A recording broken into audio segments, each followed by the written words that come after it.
You're listening to Heritage Radio Network.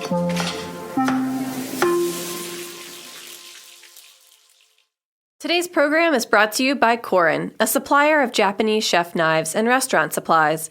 For more information, visit korin.com.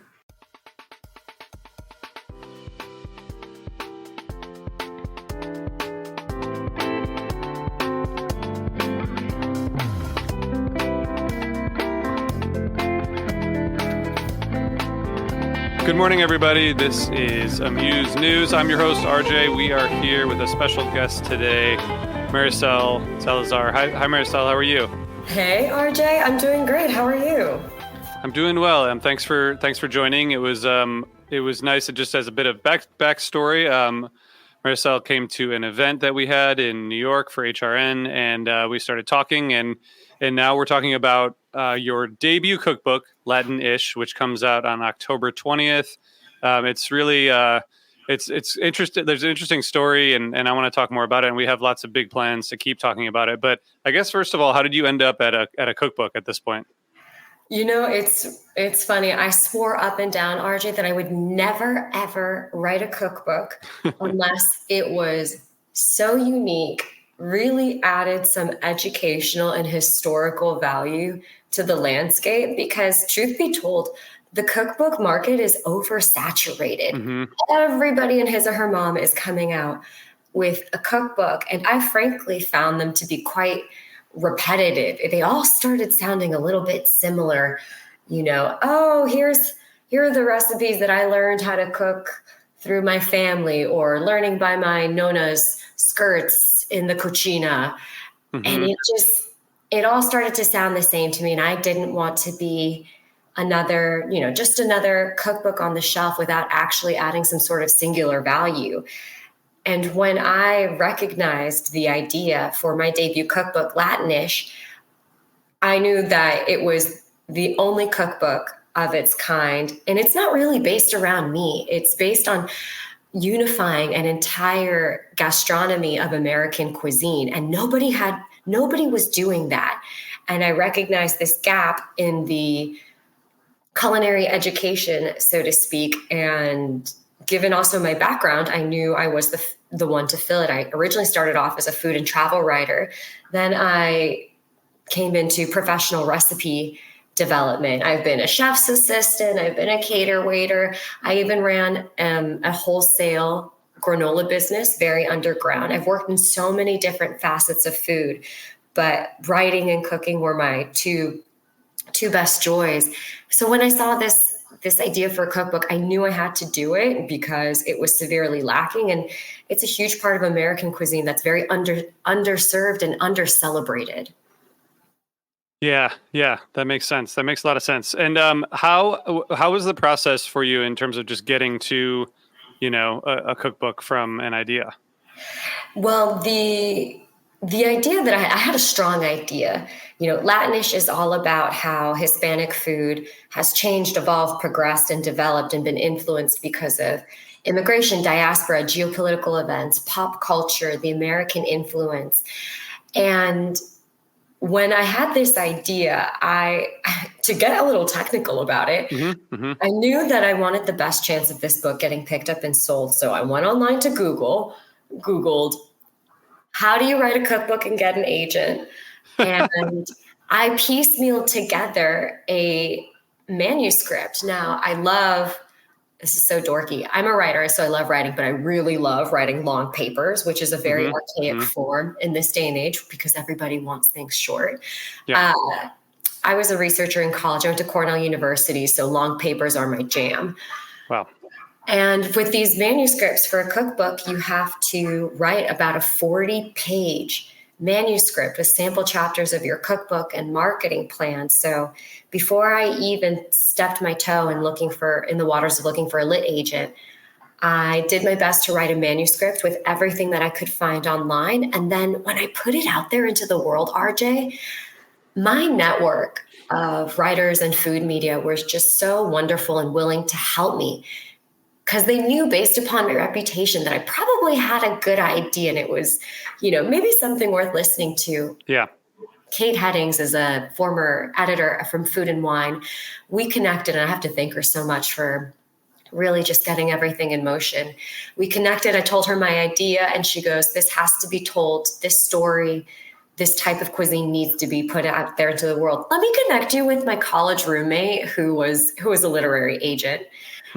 And my second phone call, I hopped onto a call with my now literary agent, Stacy Glick, who's just so wonderful. And midway through me explaining my idea, she cut me off and she says, "I want to sign you." Wow. And, it seems like it did happen very quickly and overnight, but I've also had 10 years of experience in the industry. So when things seem to happen quickly, like with everybody, it's really because people have been working at it for a long time quietly. Yeah. That's awesome. Well, it sounds like, and I'm sure that your, relationships and history in the industry helped you. I don't think everyone would have that quick of a path. Yeah. And I was very fortunate too that my now publisher, Countrymen Press from W.W. Norton, bought it, as soon as we started pitching it to the market, like 2-3 months later. So that also signaled to me that there is an appetite for this type of cookbook. And it's because American Latino gastronomy, which is what I talk about in my cookbook, Latinish, has really been underserved. And it touches millions of not just Hispanics in America, but Americans, because it is American cuisine. And we're not talking about it. Mm-hmm. Mm-hmm. Yeah, makes sense. Wow. Okay. So, you what did you put into the 40-page? Like, what did you put into that? Like, how much of it is vision and that sort of stuff, and how much of it is actually like, here's a bunch of recipes? So I think in terms of sample chapters of the rest of recipes, I had maybe 10, and my cookbook has over 100 recipes. So it was, just a small fraction of it. Yep. And it's to demonstrate to the prospective publisher, okay, this is her culinary writing style. This is how I write a head note. Is this recipe sound appealing? And then the majority of it is actually a giant marketing plan, RJ. I've been having so many conversations with authors and other writers that it's not enough just to be a writer these days. You have to be, RJB, the brand, or the brand. And what can you bring to a prospective publisher out of the box that shows that you can sell cookbooks or your marketing prowess? So a huge part of it was a marketing plan, a lot of my experience, of course, my culinary skills, my writing skills, and then my personal story, because at the end of the day, people are buying cookbooks for the person as well. So my story, my background is extremely colorful. I've lived in so many different countries all around the world. I think maybe 5 different countries, 5 or 6 before I was 20 years old. Crazy.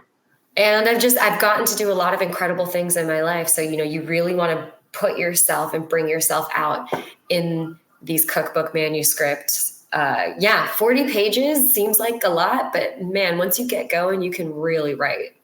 Yeah, that's awesome. What was the, how are you differentiating, I guess, is the question. Differentiating the cookbook or myself? Yeah. You're building what is the brand that you're building? So my brand, the niche that I've doubled down on, so to speak, is American Latino cuisine. Sure, I cook and I know about traditional Latin American food. I'm from Panama. My family is from Cuba. Half Cuban, half Panamanian, and my grandfather is from Peru. So add the Peruvian in there, and you've got like a Cuban, Panamanian, Peruvian tongue twister.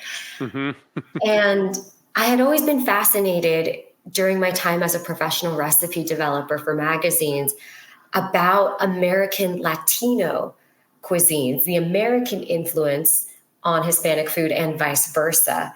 And that's really because it's a reflection of myself. I'm a Panamanian immigrant to America. I got my American citizenship when I was 12, 13 years old, but I've grown up half my life on military bases all over the world. And I always like to say that if New York City is a melting pot for all different cultures from around the world, an American military base is a melting pot for every different type of American from the 50 United States.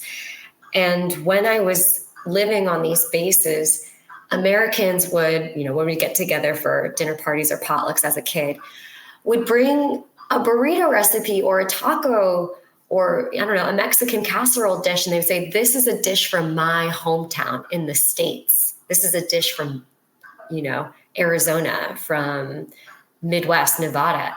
Mm-hmm. And so I always grew up thinking about these specific types of foods as American Latino cuisine. So I recognized it from a very young age. And that's been my niche. I've doubled down and I really wanted to explore and celebrate American Latino cuisines. In America, tacos have become as mainstream as apple pie. Tortillas outsell hamburger buns. Tortilla chips even outsell potato chips. Salsa is just as popular as ketchup. And, Mexican food consistently ranks in the country as one of the top 3 cuisines. So this, Hispanic food has been embedded in American cuisine. And I recognize that. And that's really what I'm known for. Today's program is brought to you by Korin, a supplier of Japanese chef knives and restaurant supplies. Korin is proud of their Japanese culture and traditions, but they want you to know that their products are not just for Japanese restaurants. Their knives and tableware bring out the best qualities of food from every culture and fit into every restaurant from French to Pan-Asian to American. And that is why they're located in New York City, where people from every country in the world come to eat. Korin's Tribeca showroom is home to the most extensive collection of Japanese chef knives in the world, including Japan. Stop by to view their exquisitely designed tableware and the rarest natural sharpening stones. They have a whole range of knife services from repair and rust removal to reshaping and realigning. Korin is dedicated to this ideal, bringing the highest quality Japanese design to your table so you can experience the unparalleled quality of Japanese craftsmanship in your home or restaurant. For more information, visit Korin.com. How many things did you develop for the cookbook versus, things that you had been either cooking or had cooked before or, knew about or had in your family? How much of it was, I guess, original or created stuff? I would say a good third. A third is net new in terms of just for the cookbook. I created from scratch, purely my own invention. And I'd like to asterisk caveat because, the other third, let's say, are recipes I have already developed, and have already been in my arsenal that I'm bringing into the cookbook and have adapted for the cookbook.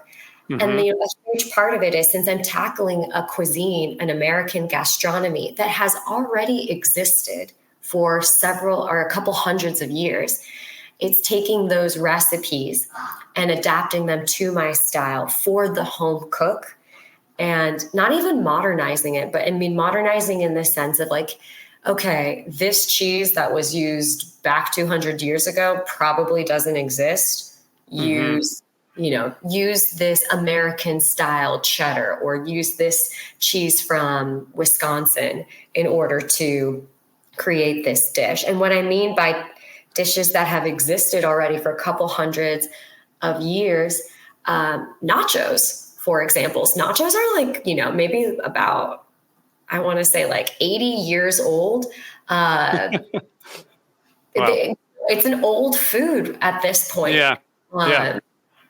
And then foods like certain types of tamales that I have in the cookbook, Delta tamales, tamales from Mississippi, from Arkansas, New Orleans hot tamales. These have been around as well. And people don't realize just how old these American Latino cuisines are. And of course, there's a lot of new ones as well, because it's constantly evolving and being developed.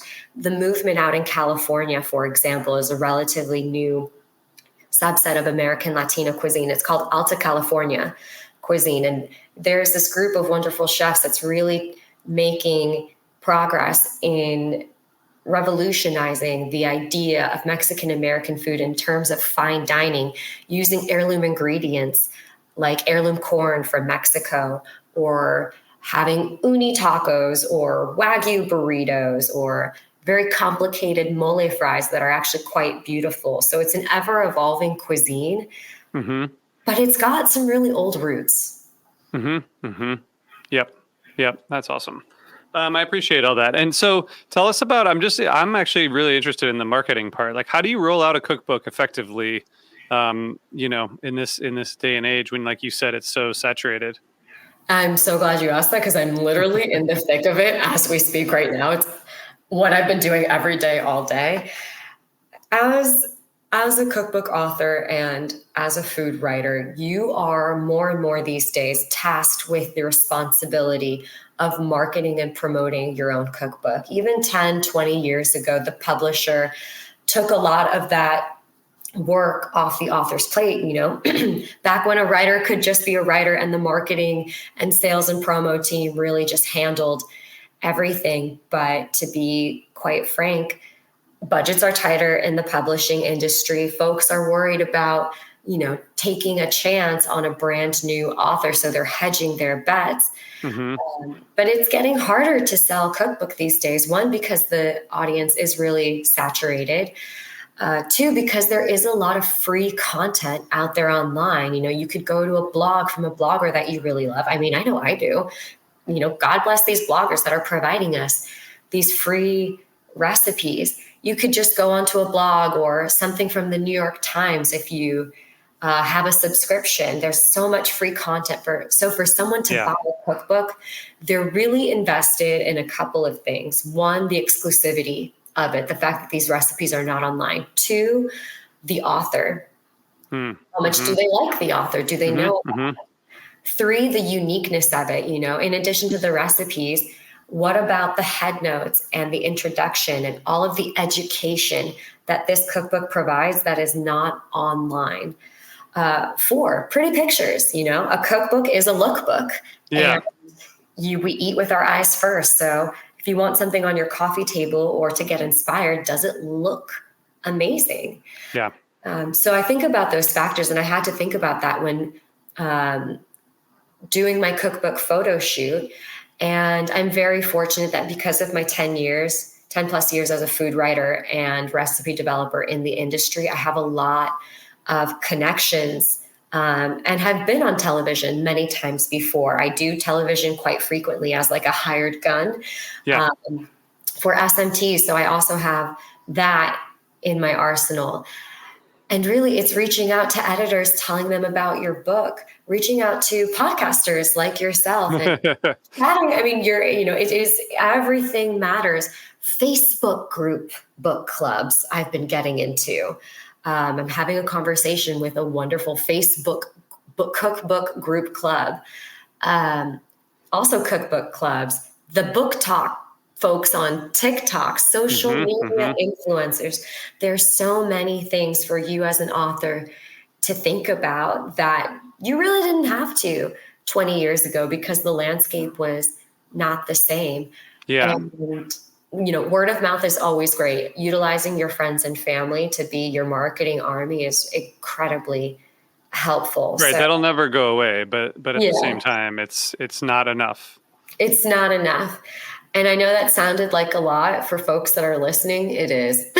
Yeah, well, it's like any content, right? I mean, it's in some ways it's like not surprising, but in other ways it's unfortunate that you can't just press a button and have a bunch of people buy your cookbook. You have to actually you have to find people where they are as opposed to people coming to you, through some mainstream channel and there's only one place to find you, right? It's like every kind of content. It's pretty fascinating. What about events? Like how are you gonna kind of roll out the book in that sense?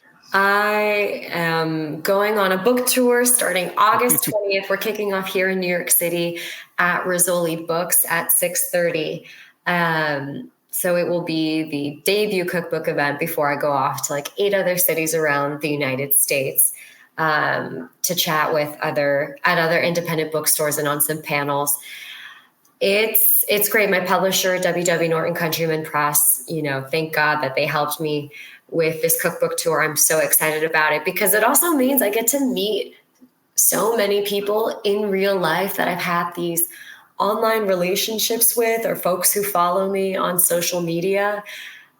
And we actually get to meet face to face because I'm going to finally be in their city, and there's something, I can invite a lot of people to. And that is really exciting to me. I'm people talk a lot about, oh, what was it like when you first held your cookbook physically in your hands? Mm-hmm. And you see a lot of these folks on social media who are very emotional and sobbing and crying. I mean, I didn't cry or get emotional when I held my cookbook because I've been doing this for the last 2 years. I'm so in the weeds. I think what will make me emotional is when I see other people's reaction to my cookbook, because for them, it will be the first time. So These book tour events are really exciting because I will get to see that.